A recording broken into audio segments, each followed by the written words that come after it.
시작했습니다. 반갑습니다. 제가 자료를 준비하면서 표지의 날짜를 바꾸는 거를 깜빡했나봐요. 그래, 부랴부랴, 이렇게 메모장으로 날짜를 변경했는데, 정말. 이거 왜 안 바꿨는지. 아마 이 데이터를 왔다 갔다 하는 과정에서 이게 안 바뀐 채로 들어왔나봐요. 너무너무 촌스럽죠? 미치겠습니다, 저도. 이거 말고 뭐 급하게 날짜를 바꿀 수 있는 방법이 없어가지고, 제가 지난주에 런닝맨 서체를 여러분께 이제 보여드리면서, 있던 서체가 좀 남아 있나 봐요, 자료에. 그래서 여기서는 이 글씨나 이런 게 수정이 안 되는 상태가 돼서, 그게 수정이 안 돼갖고, 어, 어쩔 수 없이 이렇게 하게 됐네요. 아유, 죄송합니다. 어쨌든 2019년 10월 15일 오늘 첫 방송 한번 시작해 보겠습니다. 첫 번째 소식은요. 네.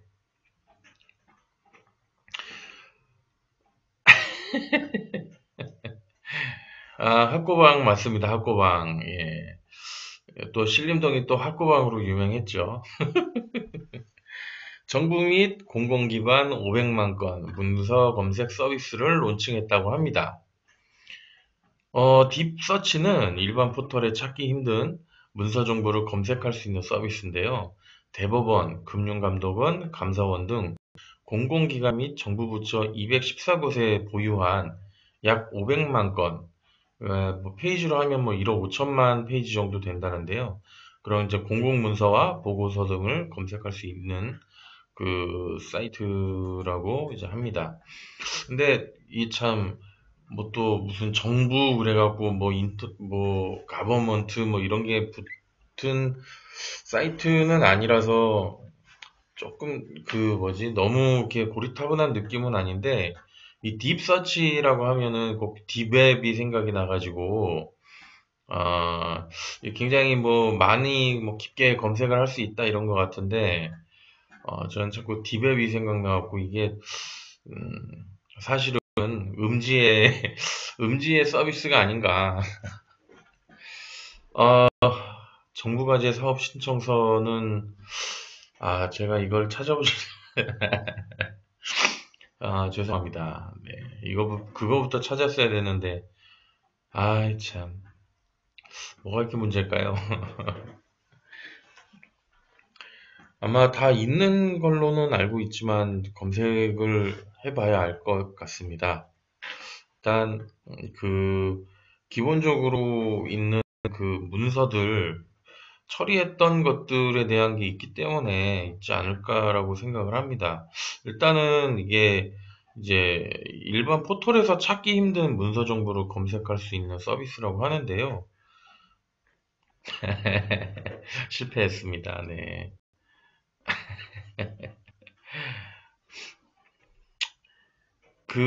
이제 일반 포털에서 정보를 검색했을 때 나오는 이제 가짜 정보나 광고로 인한 검색 실패를 줄이고요.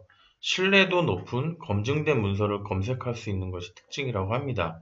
특히 이제 공공기관을 일일이 찾아다니는 번거로움을 줄여서 이제 업무에 필요한 문서 정보를 찾는 데 쓰는 불필요한 시간을 단축할 수 있다고 하는데요.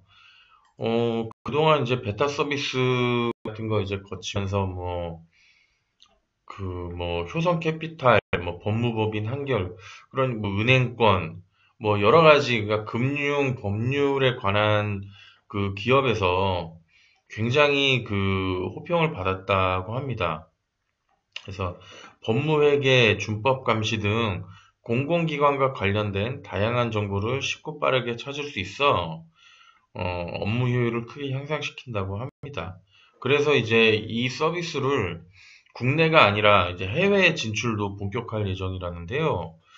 그래서 이제 미국 정부, 내년부터는 이제 미국 정부에서 배포하는 공공 데이터뿐만 아니라 모든 문서 정보를 수집해가지고 해외로 진출하고 인공지능을 결합한 AI 사설을 도입해서 누구나 원하는 문서를 간편하고 빠르게 확보할 수 있는 문서 포털로 도약하겠다고 합니다.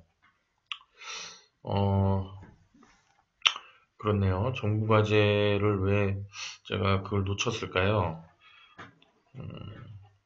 어쨌든 그런 이제 서비스 하기사 뭐 정부의 어떤 문서들을 찾으려면 솔직히 뭐 정부 과제가 아니더라도 생각보다 찾기가 쉽지 않았는데 뭐 특히 뭐 바뀐 뭐 법률이라든가 뭐 그런 정보들을 찾기가 참 쉽지 않았는데요. 요 서비스로 인해 가지고 요 사이트로 인해 가지고 그런 거를 한 번에 찾을 수 있는 그렇게 되는 부분에서는 굉장히 음, 좋겠다, 좋다라는 생각을 이제 하게 됩니다. 아, 정부 과제가 있는 건 한번 찾아서 검색해 보시면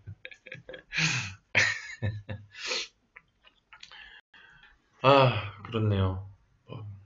다음 다음은요. 스타트업 맛집 여기다 모였네. 그래서 뭐 스타트업 거리 축제를 신촌 연세로에서 지난주 12일, 13일 양일간 열렸다고 하는데요.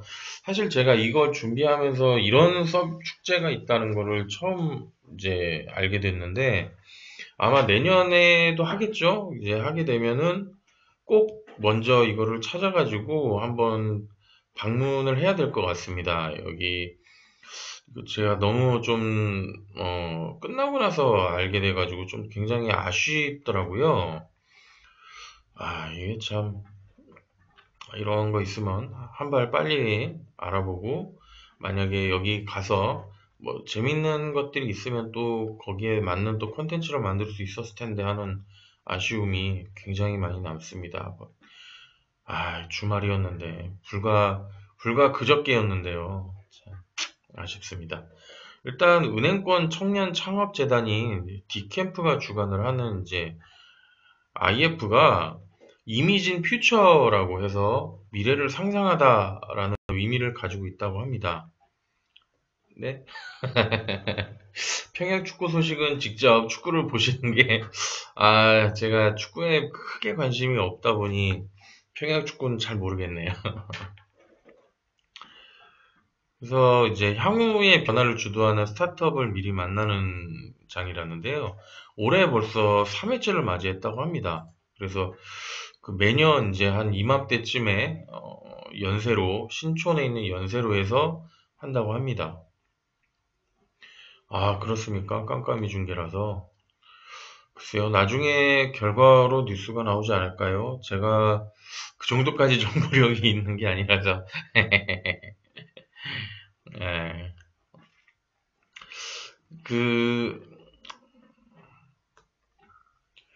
그 여기 이제 그 신촌에 보시면 그 신촌 오거리에서 연세대에 들어가는 그 연세로가 약 한 450m 정도 된다고 하네요. 그래서 이제 그 굉장히 그 뭐 작은 데부터 큰 데까지 해서 이런 스타트업 기업들이 이 도로를 100개의 업체가 참여를 해서 꽉 채웠다고 하는데요.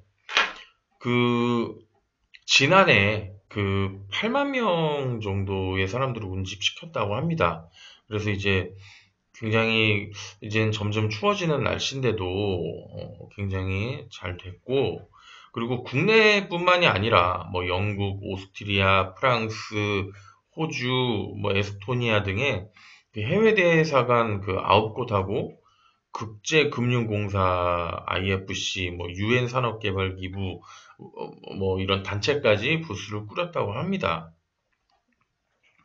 그래서 굉장히 이곳에 이제 어떤 변화가 있는지 뭐 알아보는 그런 축제의 장이었다고 하는데요. 막상 가보질 않은 곳이라서 굉장히 궁금하긴 합니다만, 이런 것들의 축제들이 계속 활성화가 돼가지고 꼭 여기 IF뿐만이 아니라 여러 스타트업들이 같이 상생을 하면서 같이 홍보를 할 수 있고 하는 그런 장들이 좀 많아졌으면 하는 마음에 또 이 기사를 한번 가지고 왔습니다. 고맙습니다. 오징어입니다, 오징어. 오늘 정보력 굉장히 오징어입니다. 음, 감사합니다. 다음은 이제 스마트폰 보조 배터리 공유 서비스 아잉이 론칭됐다고 합니다. 아, 이름 너무 귀엽지 않습니까? 아잉? 이제 강남에서 이제 스마트폰 배터리가 아슬아슬해도 걱정할 필요가 없다. 스마트폰 보조 배터리 공유 서비스 아잉 어플리케이션을 켜고 근처에 아잉 박스를 검색, 찾아가서 QR코드 스캔으로 결제하면 보조 배터리를 빌릴 수 있다고 합니다.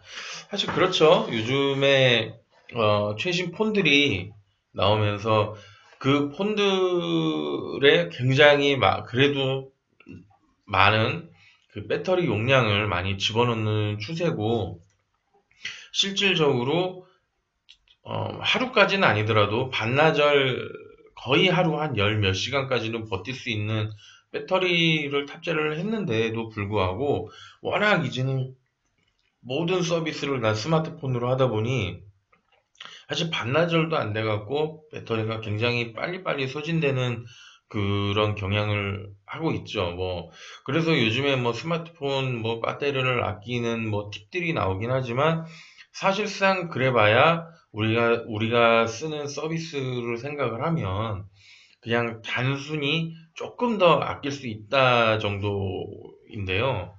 그래서 이제 보조 배터리들을 요즘엔 다 필수로 하나씩 들고 다니긴 하지만 그 배터리 자체가 굉장히 충전 시간이 오래 걸려요. 특히 1000mAh가 넘어가면 이거 진짜 막상 나가야 되는데 충전이 다 안 돼 갖고 막 나가는 경우도 있고 그리고 뭐지 그 슬림하게 나가려 배터리 자체 무게가 생각보다 많이 나가다 보니까 용량이 크면은 진짜 벽돌처럼 생겼잖아요. 막 이만하게. 그런 것들은 들고 다니다 보면은 굉장히 힘들고 막 하다 보니 그냥 간단히 나갈 때는 그냥 놓고 나가고 뭐 하다 보면 어느 날 갑자기 배터리가 급할 때 굉장히 난감할 때가 있는데 이렇게 배터리 공유 배터리 서비스를 하면 되게 좋을 것 같다는 생각이 들고 이 배터리 뒤에는 이렇게 어, 그 스마트폰, 자기가 쓰는 스마트폰의 규격에 맞게 이렇게,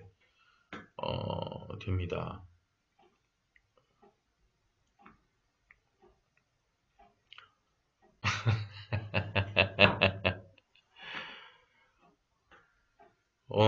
이 아잉이라는 게요, 사실 뭐 얼마가 아니라 제가 알기로는 시간으로 알고 있거든요. 그러니까 얼마 시간인데, 역시 별풍당당님은 저의 그 허를 잘 찌르시는 게, 제가 미처 솔직히 말해서 솔직히 생각을 못했던 부분입니다. 얼마인지. 참 죄송합니다. 뭐 뉴스를 갖고 왔는데 제대로 된 정보를 못 가르쳐 주고 참. 이거 어떻게 해야 되나 모르겠네요.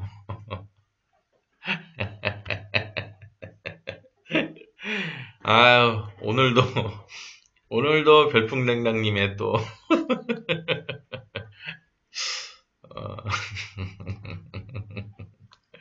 어, 제가 할 말이 없습니다. 참. 이걸 시작한 지 오래됐는데 이렇게 발전이 없는 BJ도 얼마 없을 겁니다. 정말. 이게 나날이 퇴화하는 것 같아서 참 죄송합니다. 어쨌든 뭐 지금은 이제 강남에서 빌릴 수 있는데 이제 점점 이제 사업 서비스가 점점 이제 커지면 굉장히 좋을 것 같습니다. 그렇죠. 어쨌든 이 서비스가 그렇게 비싸지는 않을 것 같고요. 이 서비스가 확대가 되고 잘만 이용이 된다 그러면 굳이 보조 배터리 때문에 막 똥줄이 타거나 막 그럴 일은 없지 않을까 이렇게 생각이 됩니다. 언제부턴가 이제 스마트폰 그 배터리 교체가 안 되는 시점부터 굉장히 보조 배터리가 중요하게 됐는데 이거를 조금 더 이렇게 좀 간편하고 무게를 줄일 수 있는 방법이 있으면 차라리 그게 더 좋지 않을까라는 생각을 해보고요. 그 서비스 아잉 이거 참 이름 잘 지은 것 같습니다. 아, 어쨌든 오늘도 반쪽짜리 굉장한 그 반쪽짜리 정보를 들고 왔습니다. 다음부터는 조금 더 꼼꼼하게 제가 더 확인해보고 그러고 기사를 보내드리도록 하겠습니다. 그 다음은 이제 일상 팁 같은 건데요. 환절기에 모기가 굉장히 많잖아요. 사실 무더운 한여름에는 걔네들도 너무 더워서 활동을 못하지만 이제 선선해질 때쯤 되면 얘네들이 위기의식을 느끼고 이제 집 안으로 들어가서 따뜻한 집 안으로 들어가서 사람들을 굉장히 많이 공략을 하는데요. 이런 게시글을 하나 발견을 했어요. 자기 전에 모기 퇴치를 할 수 있는 꿀팁이 있대요. 그게 이제 항상 그렇잖아요. 잡는다고 해도 안 보이는데 꼭 이렇게 귀에서 맴돌고. 그래서 그걸 맨날 일어나서 불 켜고 이렇게 잡는 것도 힘든데, 항상 쓰는 방법이 있다고 그래서 뭔가 했더니, 그냥 치약을 짜놓으면 알아서 찾아와서 붙어서 죽는다고 합니다. 근데 이게 치약에 있는 불소 성분은 아닌데 어떤 성분이 공기하고 뭐 빛하고 이렇게 반응을 하면서 이 치약에서 이산화탄소가 발생을 한다고 하는데요. 그 모기들이 이산화탄소를 그 매개체로 해가지고 이산화탄소가 나오는 곳에 가서 피를 빨잖아요. 그래서 이 치약에 그 이산화탄소 때문에 척 들러붙는다고 합니다. 그러면 이제 이미 치약에 들러붙으면 그대로 그냥 뭐 날아가지도 못하고 있기 때문에 그냥 죽는다고 하더라고요. 그래서 저도 이걸 보고 일단 오늘 집에다가 좀 짜놨어요. 과연 어떻게 될지 한번 테스트를 해보겠습니다. 만약에 정말로 모기가 있는데 이렇게 치약을 짰을 때 모기가 붙어서 죽는다 그러면 굉장한 꿀팁이 될 것 같습니다. 음, 이걸로 그 댓글들을 보면은 이걸로 굉장히 효과를 본 분들이 굉장히 많다고 하는데요. 제가 한번 확인해서 인증샷을 한번 이걸로 각을 하시면 큰일 납니다. 아니요, 모기 위에다 치약 짜서 덮는 게 아니라요. 그냥 치약을 짜놓는 거예요. 그러니까 내가 있는 뭐 근처라든가 뭐 책상 위라든가 그냥 치약을 짜놓고 있으면 모기들이 그 치약에 와서 붙는다고 합니다. 근데 이게 생각보다 효과가 좋다고 해요. 바퀴벌레 같은 거 잡을 때도 치약을 많이 쓴다고 하는데 불소 함유량이 많은 치약을 쓰면 바퀴벌레들이 그 불소를 먹고 이렇게 공유를 한다고는 하더라고요. 효과가 있다는 쪽도 있고 없다는 쪽도 있지만은 그래도 아예 효과가 없는 건 아닌 것 같아요. 그래서 불소 함유량이 많은 치약을 짜가지고 한번 보고 제가 이거는 다음 주에 한번 제가 실제로 인증샷을 찍어가지고 한번 보여드리도록 하겠습니다. 뭐 럭키 치약이나 뭐 2030 다 상관없죠. 그 케이스에 그 함유량이 써 있잖아요. 함유량에서 뭐 불소 함유량이 높은 그 제품을 쓰면 좋을 것 같습니다. 사실 저는 그 치약이 되게 매운 치약이라고 하죠. 그걸 잘 못해요. 입이 너무 얼얼해가지고 이 칫솔질을 많이 못해서 굉장히 부드러운 치약을 많이 쓰는데 가끔 이렇게 얻는 경우가 있잖아요. 그런 2030이나 이런 좀 매운 치약들을 얻는 경우가 있는데 그런 경우는 잘 안 쓰니까 그런 걸 가지고 한번 테스트를 해서 한번 보도록 하겠습니다. 이 점도 감사합니다. 사실 이게 점수로 나올 줄 몰랐는데 고맙습니다. 다음은 뭐 다 아시리라 생각합니다. 이제는 뭐 DPI 지금 우리나라가 인터넷 검열 때문에 굉장히 유해하고 불법한 사이트로 나라에서 지정한 사이트들은 아예 들어갈 수 없게 만들었는데 그거를 이제 뭐 여기저기 그 예전 같은 경우에는 그 우회 접속 프로그램 해가지고 뭐 나라를 코드를 변경해가지고 쓰는 방법 이런 거를 많이 도입을 많이 했었는데 사실 그런 서비스들은 굉장히 해킹의 위험도 높고 그리고 실질적으로 인터넷 서비스가 너무 느린 경우를 많이 해보신 분들은 아실 거예요. 너무 느려요. 정말 기존에 뭐 네이버도 다음도 그걸 켜놓으면 굉장히 느립니다. 그래서 뭐 DPI라는 거를 우회하는 프로그램이 있는데 저 같은 경우에는 이제 굿바이 DPI라는 프로그램을 쓰는데 그거 이후에 이제 요 세이프 비지트라는 이제 서비스가 나왔다고 합니다. 그래서 이거는 굉장히 간편하게 이 세이프 비지트 검색을 하면 이 사이트로 가실 수 있는데 그 이 세이프 비지트 굉장히 이렇게 창으로 떠서 그냥 여기 커넥트를 누르면 이렇게 창이 뜨면서 이제 해외 불법은 아니고요. 어쨌든 막힌 사이트들을 볼 수 있고 거기에 인터넷 속도 저하나 이런 게 없다고 합니다. 저도 이제 가서 하려고 하는데요. 어, 사실 뭐 막힌 사이트라고 한다면 막힌 사이트라고 한다면 뭐 대충 상상은 가시겠지요. 근데 사실 꼭 그거 아니고서도 말도 안 되는 사이트들이 막히는 경우가 많아요. 그리고 항상 그렇죠. 그 한국 사람들을 막히든 안 막히든 언제나 우리가 뚫는다 뭐 이런 게 있어서 굉장히 그 여타 어쨌든 프로그램보다 직관적인 인터페이스가 있고요. 그리고 만들고 땡이 아니라 그 개발자가 피드백을 받고 계속 이거를 보정을 하고 업데이트를 한다고 합니다. 그래서 다른 정말 뭐 해외에 뭐 VPN 맞아 VPN이죠.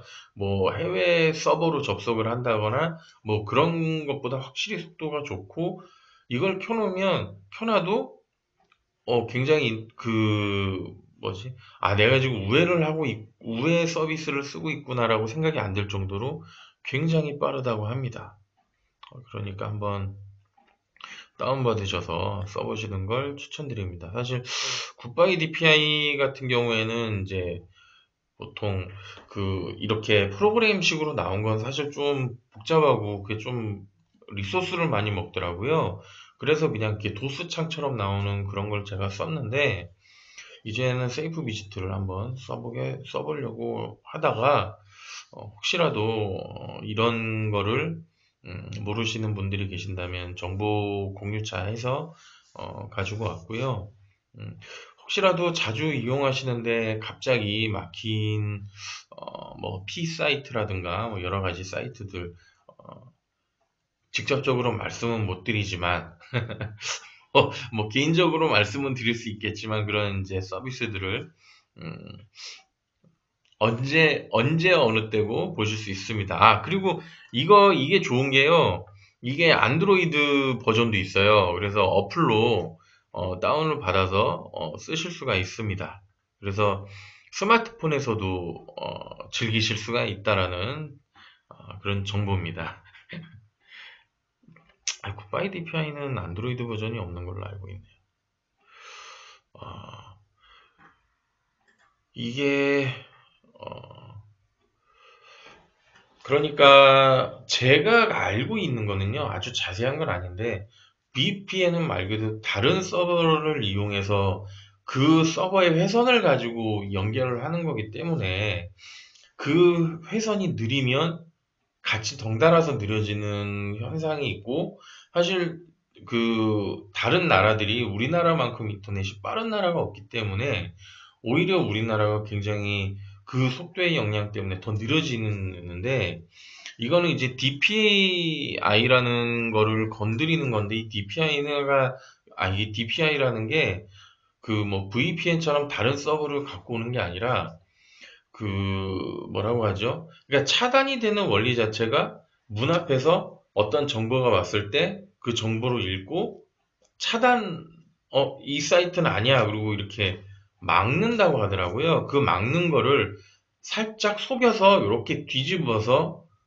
만들어주는 거라고 합니다. 혹시 뭐 정말 궁금하시다 그런다면 제가 한번 자료 조사를 제대로 해서 말씀드리도록 하겠습니다. 확실히 빠릅니다. 써보신 분들은 아시겠지만 확실히 차원이 다른 속도를 느끼실 거예요. 다음은 이제 베트남에 저는 아직 뭐 베트남을 가본 적이 없어서 모르겠지만 사실 TV 뭐 걸어서 세계 속으로라든가 이런 걸 막 보다 보면은 뭐지, 뭐, 베트남에 철길이 있고, 그 옆에 막 시장들이랑 막 이런 게 있어갖고, 사람들이 굉장히 아슬아슬하게 막 다니는 거를 많이 봤어요. 뭐, 이렇게 뭐, 뭐, 이렇게 호로 같은 거 이렇게 쳐놓다가도 기차가 오면은 그걸 다시 치우고 있다가, 기차가 지나가면 다시 하고, 이런 걸 많이 봤는데요. 이제 이 기찻길이 폐쇄가 된다고 합니다. 그래서 이 참 대표적 관광 명소인데요. 이 안전사고 위험 때문에 역사 속으로 사라지게 됐다고 하는데요. 그렇죠. 그러니까 어떤 여행 전문 그 사이트가 이 하노이에 꼭 한번 보면은 좋은 이제 독특한 장소로 이제 이 곳을 소개를 했는데요. 굉장히 특이한 것 때문에 사람들이 굉장히 많이 관광 명소로 꼭 한 번씩은 들리는 곳이라고 하더라고요. 부산에도 저런 데가 있습니까? 제가 부산 쪽은 잘 몰라서. 부산 쪽도 그러면은 베트남보다는 부산을 한번 가보는 게 좋겠네요. 사실 제가 이상하게 부산과는 인연이 별로 없어서요. 부산을 가본 기억이 별로 없기 때문에 부산은 잘 몰랐지만 어쨌든 기사를 통해서 이제 알게 된 정보라서요. 이게 지난 6일에 그 철길에서 미처 이제 빠져나가지 못한 관광객 때문에 기차가 급정거를 하는 그런 사고가 있었다고 합니다. 그래서 이런 것 때문에 베트남 정부가 아예 그냥 폐쇄를 하겠다. 이렇게 해서 벌써 이렇게 뭐 막아놓고 뭐 이렇게 한다고 합니다. 그래서 일단 12일까지 모두 철거하라고 지시했는데요. 이게 곧 없어진다고 이제 소문이 나니까 지금 관광객이 더 몰려가지고 막 엄청난 인기를 누리고 있다고 합니다. 사실 없애는 것보다는 조금 더 안전적인 그런 뭐 여기 펜스를 친다거나 약간 좀 그런 건 떨어지겠지만 그렇게 해서 좀 더 안전하게 만들고 계속 이렇게 하면 좋을 것 같긴 한데 그냥 폐쇄하는 거는 좀 아쉽다라는 생각이 들더라고요. 그래도 명소고 어떻게 보면은 지금 이제 다시는 정말 볼 수 없는 그런 건데 이렇게 막으면 사실 이 기차가 그냥 지나다니는 건 아닐 텐데 이거를 노선을 변경하거나 하는 데 있을 비용 문제도 그렇고 조금 아쉽다는 생각을 많이 하게 됩니다. 그리고 오늘의 마지막 소식은 추천 크라우드 펀딩. BJ 고추장이 굉장한 그, 어, 돈 받지 않고 PPL을 해주는 코너죠. 지난주에 제가 렌즈 세척기를 소개시켜드렸잖아요. 근데 오늘은 이 안경을 세척할 수 있는 이 초음파 기계입니다. 아, 사실 저 같은 경우에는 안경 관리를 사실 잘 못해요. 그래서 굉장히 기수도 많고 먼지가 낀 채로 많이 다니는데 그러다 보니까 한참 이렇게 뭐 지나가다가 안경집에 그 기계가 있으면 무조건 한 번씩 하는데 하고 나면 너무너무 좋거든요. 근데 이렇게 해서 팝니다. 그래서 굉장히 생각보다 굉장히 진동 주파수나 이런 것도 좋고 한다고 합니다. 이게 두 가지 버전이 있는데 이제 액세서리 세척용 버전하고 이렇게 안경을 하는 버전이 있는데 안경을 닦는 거는 그 뭐 주얼리도 닦을 수 있겠죠. 그리고 주얼리를 하는 거는 크기가 얘보다 안경보다 작기 때문에 한 요만한 걸로 알고 있거든요. 그래서 음, 안경은 못 닦는다고 합니다. 일단 가격은 한 85,000원 정도 안경을 닦는 걸로 보면은 안경을 쓰고 가끔 렌즈를 쓰는 저에게 있어서는 굉장히 핫한 아이템이 아닌가 싶습니다. 사실 요즘 예전에 비해서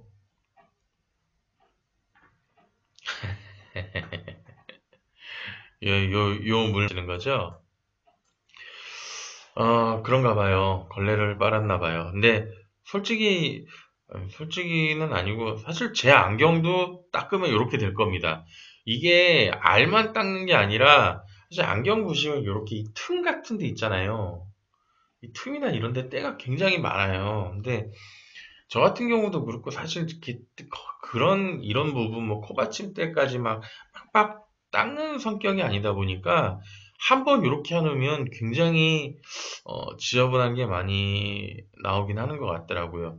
이렇게까지 사실 극적이진 않겠지만 그래도 굉장히 어, 그 먼지가 잘 털린다고 하니까 어, 하나쯤은 집에 놔두고 써도 좋을 것 같습니다.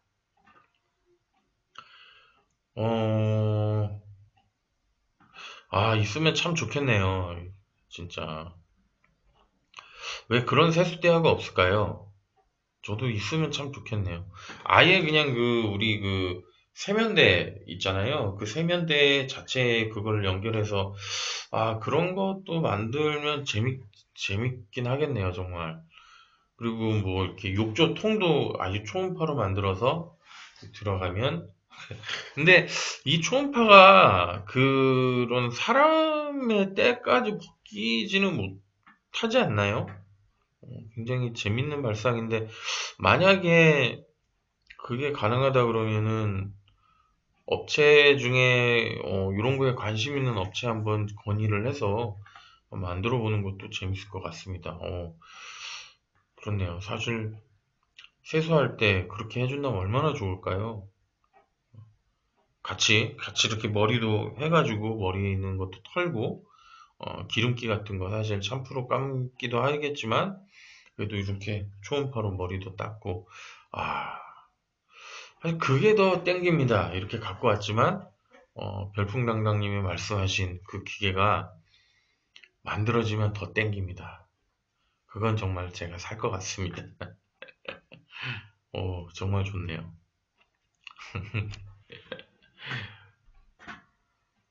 어우 고맙습니다. 100점 만점에 8점 감사합니다.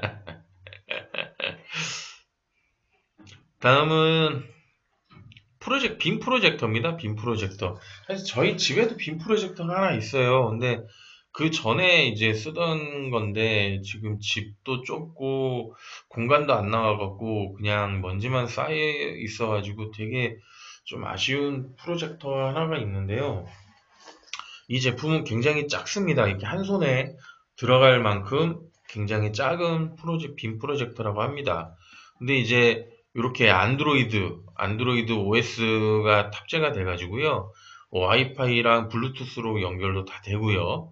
뭐 미러링 이게 여기서 이제 뭐 블루투스나 파리란다. 와이파이로 휴대폰이랑 연결을 하면 이 프로젝터를 통해서 휴대폰을 이렇게 영상으로 이렇게 띄워주는 그런 미러링 서비스도 된다고 합니다. 그래서 집에서는 이렇게 켜놓고서는 휴대폰을 미러링을 해놓고 써도 굉장히 좋지 않을까. 아마 삼성 덱스가 연결될 것 같아요. 그러면은 그래서 덱스 모드로 이렇게 프로젝터를 쓰면 굉장히 좋을 것 같습니다. 그 스마트폰에 탈착해서 되는 거 제품이 몇 개 나왔죠. 뭐 중국에서도 있고 근데 그게 생각보다 오래 가지를 않고 그리고 화면도 생각보다 크지가 않고 그러니까 어쩔 수 없이 이 렌즈를 통해 가지고 나오는 물건들은 아무리 디카가 발전을 해도 DSLR을 따라가지 못하는 이유는 그 렌즈가 갖고 있는 그 렌즈의 그 두께와 그 깊이가 이런 것들이 있는 그런 부분이라고 생각을 하거든요. 사실 이 프로젝터가 작은 게 있긴 하지만 실질적으로 막상 써보면 그렇게 그리고 프로젝터라는 거는 좀 어두운 곳에서 얼마나 밝게 그러니까 어두운 곳이 아니라 밝은 곳에서도 잘 선명하게 나와야 되는데 대부분의 그런 소형 기기들은 밝은 곳에서 크게 이렇게 영상이 안 나오는 걸로 알고 있어요. 그 중에서 그나마 가장 화면도 굉장히 크게 볼 수가 있고 그리고 선명도도 있는 일단 이 제품은 1080p까지 지원을 한다고 하니까 굉장히 그 선명하게 깔끔하게 더 볼 수 있다라는 거죠. 그리고 이 안에 뭐 아주 미약하지만 그 내장 스피커도 있고 그리고 일단 뭐 USB 그다음에 뭐 VGA, HDMI, AV 이런 포트까지 다 있다고 해서 굉장히 다방면으로 쓰임이 좋을 것 같아요. 그래서 뭐 진짜 사람들하고 어떤 뭐 여행이라든가 모임을 갔을 때 틀어놓고 같이 봐도 좋을 것 같고요. 일단 이 자체의 무게도 1kg가 되지 않는다고 합니다. 그리고 생각보다 제가 그 예전에 그 스마트폰에 그 삼성에서도 옛날에 나왔던 걸로 알고 있거든요. 근데 그게 처음에만 와 하고 그다음부터는 잘 안 쓰게 되는 게 항상 그거를 볼 수 있는 공간에 있는 게 아니잖아요.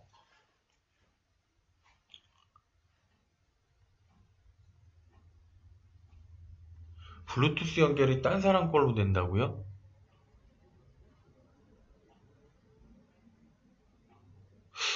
이거는 무슨 얘기인지 잘 모르겠네요.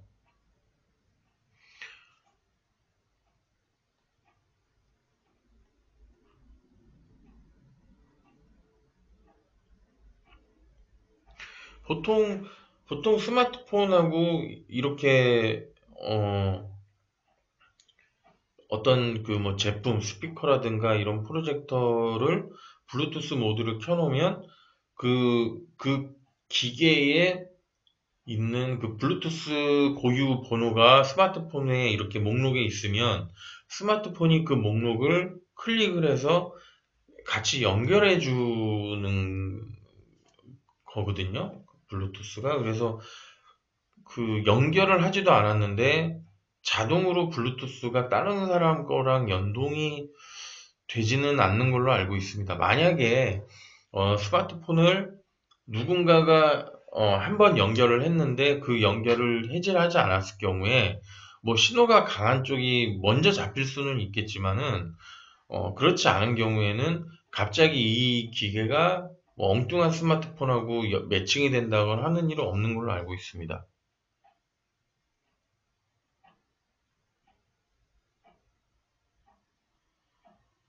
음,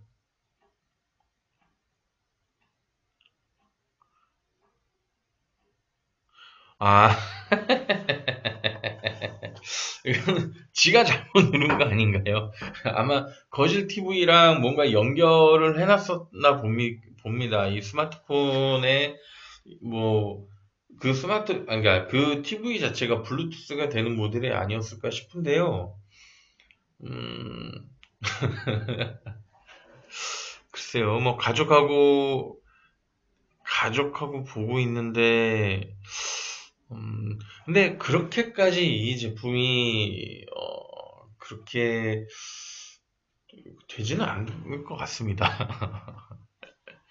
프로젝트는 그 렌즈 수명이 사실은 항상 이 렌즈 수명을 많이 쓰면 쓸수록 주는데 3만 시간까지 쓸 수가 있고 16대 9 사실 16대 9로 프로젝터로 쏘는 그 제품이 많지가 않죠. 그리고 대부분 굉장히 비싼 고가의 장비들이 16대 9를 많이 지원하더라고요. 그런 부분, 그 다음에 소음도 굉장히 적고 발열도 적다고 합니다. 그래서 이 보시면은 이 거리에 따라서 이 120인치 화면까지 여기 보면 2.5m 정도만 떨어져도 이 120인치 화면까지 늘릴 수 있다고 하니까 웬만한 곳에 2.5m 정도 거리면은 굉장히 크게 볼 수 있지 않을까요? 사실 120인치로 아까 그 세이프 비짓인가요?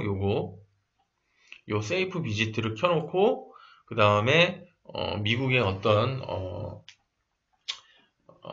유튜브 같은 미국의 어떤 다른 유튜브 서비스 같은 거를 접속을 해서 이 120인치 화면으로 클릭해서 본다면 아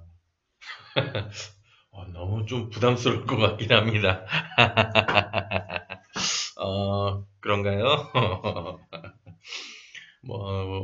유튜브, 나튜브, 이런 게 있겠죠? 유튜브도 굉장히, 여러 가지 버전이 있더라고요. 구글 서비스는 아니지만, 그 이름을 딴, 굉장히 재밌는 사이트들이 많이 있더라고요. 그런데 들어가서, 120인치 화면으로 본다면, 좋을 것 같습니다. 집에 있는 프로젝터를 한번 살려서 한번 저도 켜봐야 되겠네요. 이걸 비칠 수 있는 공간이 별로 없어서 그냥 화면 사이즈를 좀 포기하고 한번 쏴서 그걸로 보는 것도 재밌지 않을까 싶습니다. 어쨌든 굉장히 재밌는 물건인 것 같습니다. 마지막입니다. 마지막으로 전동 드라이버입니다. 굉장히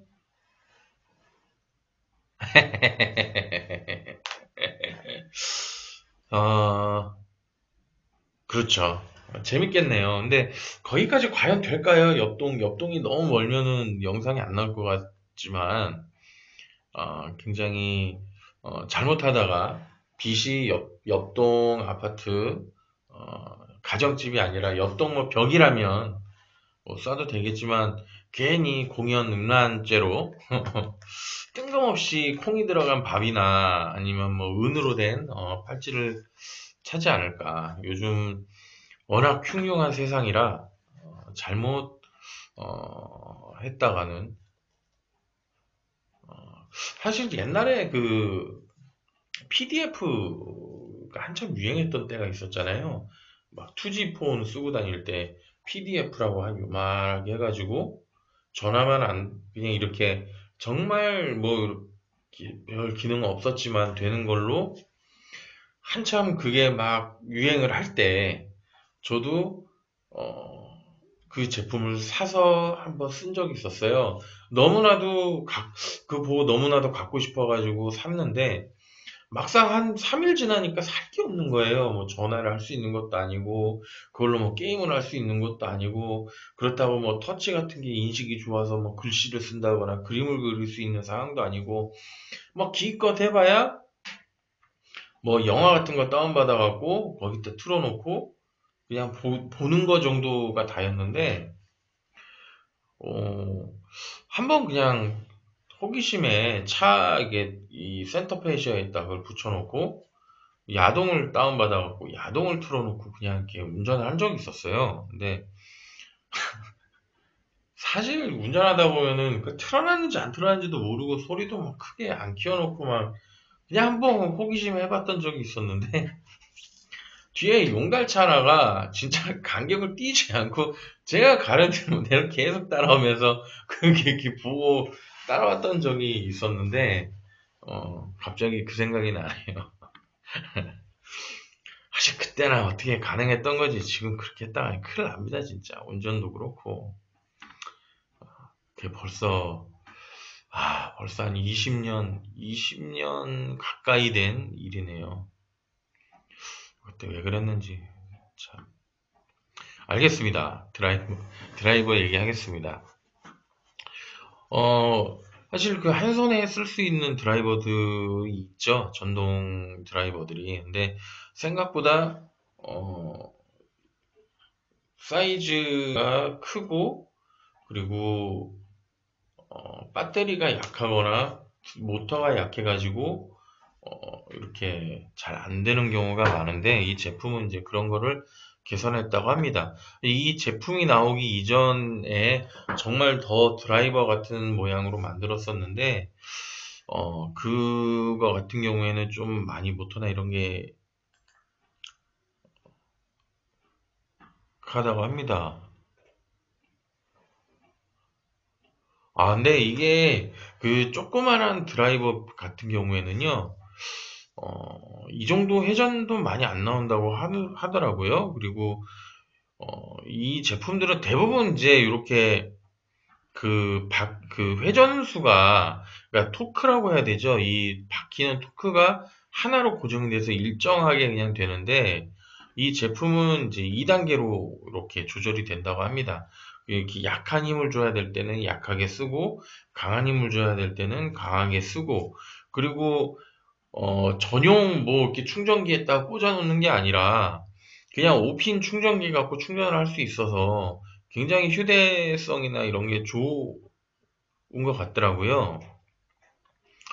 어, 제가 지금 사실 그 전동 드라이버를 하나 찾고 있거든요. 근데 제가 아는 사람이 가진 드라이버 같은 경우에는 정말 약한 그 드라이버인데도 불구하고 이게 막 이렇게 잘 안 돌아가거나 이런 경우가 있고, 그리고 이런 전동 드라이버 같은 경우에는 어, 그 스위치를 안 켠 상태로 돌리면 안 돌아가잖아요. 근데 이 제품은 손으로 그냥 이렇게 돌릴 수도 있다고 합니다.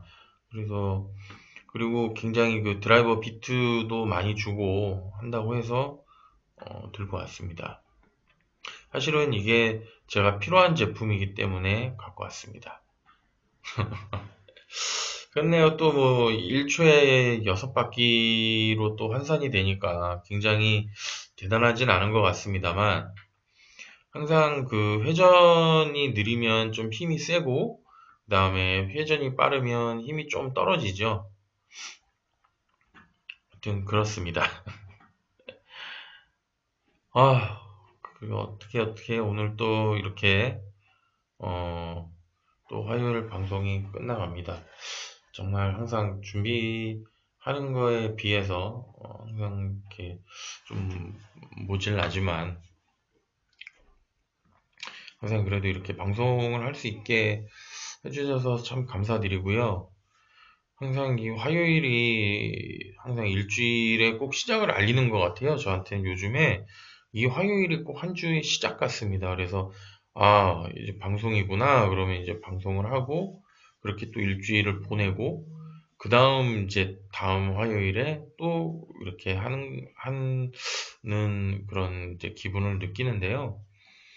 어, 조금 더 알차게 준비를 해서 다음 주에는 좀 더, 한 번 더 생각해보고, 한 번 더 찾아보고 해서 조금 더 유익한 방송을 할 수 있도록 하겠습니다. 오늘 제 방송 들어주신 여러분들 대단히 감사드리고요. 또 다음 주에, 다음 주 화요일 날, 22일이 되겠네요. 22일 날 또 뵙도록 하겠습니다. 아유, 고맙습니다. 아유, 고추장님, 감사합니다. 매니저님.